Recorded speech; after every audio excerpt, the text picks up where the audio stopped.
Johnson was working on that job too, and he learned, you know, he picked up a lot of information. Is that when he got fascinated with electricity, probably? I think so. Yeah. Yeah.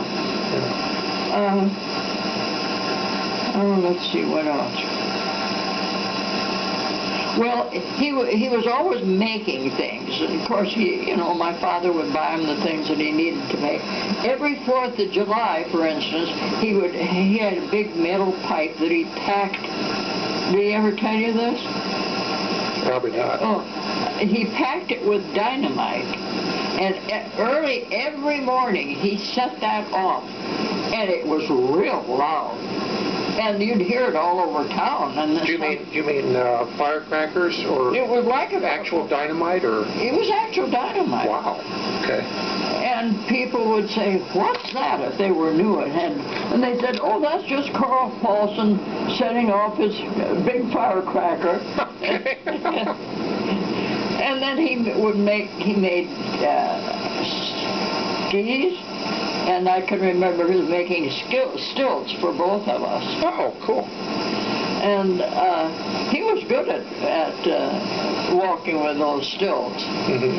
And he made real nice skis. And he made a toboggan. He didn't always, I don't remember his going sledding with us. He was probably out of that phase by the time I was doing a lot of it. But he did build a toboggan from scratch, and he took us, you know, on that toboggan ride. Well, there's some old skis up in the rafters of Mom's garage, and I'll have to take a closer look at them. I knew they were Dad's, but maybe he made those. Well, he definitely made that. Yeah. So. And, well, there were a lot of things like that he made, you know, that he was always... Well, one ingenious thing that he did when he and Dad were working, of course, we didn't have a shower, and they rigged up something outside in the summertime and poked holes in it and filled it with water and got under that and took a shower. I don't know just how they did it, but it worked pretty good. Oh, okay. And you know, my father must have been disappointed.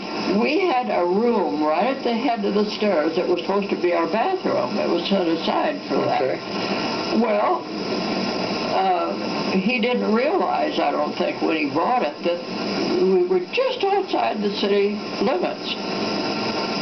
So they wouldn't extend the water and sewer lines. Because, yeah, Mom mentioned that too. Yeah, and the reason for that was that, you know, there was more farms than anything else, except for our place there. And they said they would do it if they would, all that area would vote to go in, that included the east side residential area, if they would vote to go in the city limits so they'd get taxes. Well, they turned it down. Most of the people didn't want to, so they didn't get water and sewer lines. Okay. So anyway... So you had to use the privy outside growing up? Yeah, but then later on, they did get water run in because they had, you know, she rented the upstairs after she was alone. Oh, I didn't know that. Oh, yeah. Okay. We converted the upstairs to an apartment. And somehow or other, I think Carl was instrumental in that, they were able to get water. Okay. And, oh, yeah, she rented the house maybe 5 or 6 years anyway. Nice to get the income and have some company too, I guess. Yeah. Oh, yeah. One of the people that she had was a Swiss. She was from New Zealand, and her name was Perring, and her daughter was one of my best friends in high school. Anyway, she was in her 80s. She didn't have a wrinkle. She was a little on the heavy side. but she was jolly. And the first one she had, they were a young couple, Jacobsons, and she was full of Dickens. And my mother liked to laugh. Oh, I remember that, yeah. Yeah. In fact, I think all her best friends were people that were full of the Dickens and liked to tell jokes and laugh. And when a couple of them that would come, I would hurry home from school because I wanted to be home and listen to them. Oh, yeah. And you know, then the women would come to visit around noon and stay until it was time for my dad to come home. But around 3 or 4, you had to have a big meal. And my mother always had lots and lots of baking on hand. Okay. And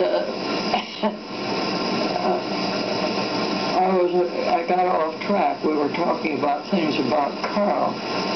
Well, I find this other interesting too. Yeah. Well, to learn more about my grandparents and yeah. Yeah. So. Well, like I say, some of it I've got in there. But my father had built a big, it was much bigger than a freezer. It was an insulated chest that was out on a cement landing outside. And in the winter, he would get, I think I remember that. What? I think I remember that, on the back porch. You know, it was below. Oh, it was below. Then I don't remember. Okay. Right. Anyway, he would buy, I don't know, it was a half or a quarter of beef and pork. And cut it up and put it in there. We lived royally in the wintertime because we had roasts and steaks and everything all the time. So we really lived high on the hog in the winter. And then I remember some of it would be ground into ground meat, you know, for hamburgers.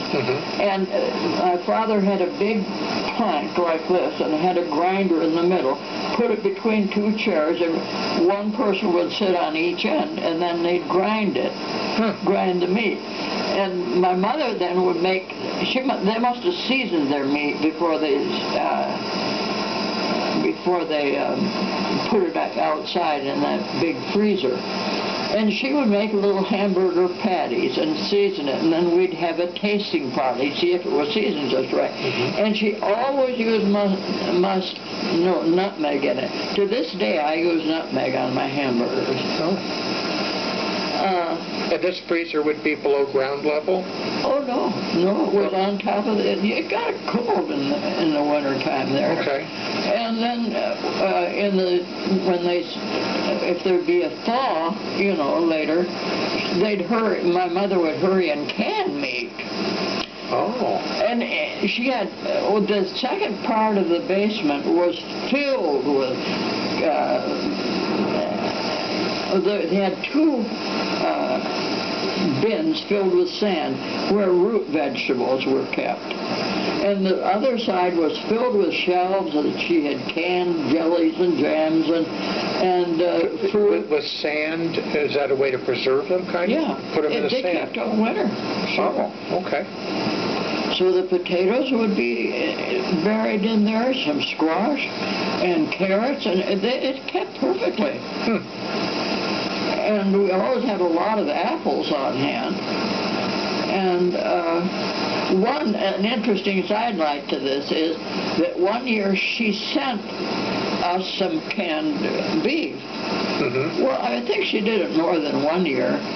But 1 year that was when we were in our first little apartment. That was during the war years. We were lucky to get anything. And we had a big dressing room, and that had shelves, and that we put the things like that on the shelves. And one night we were sleeping, and there was a loud explosion. Well, the can of meat, one of the cans of meat had exploded. A good thing it did. Yeah, because you wouldn't want to eat it. No. But anyway, there was splatters all over the dressing room. It was a good-sized room, but we got it cleaned up anyway. And another time, Carl pick dandelions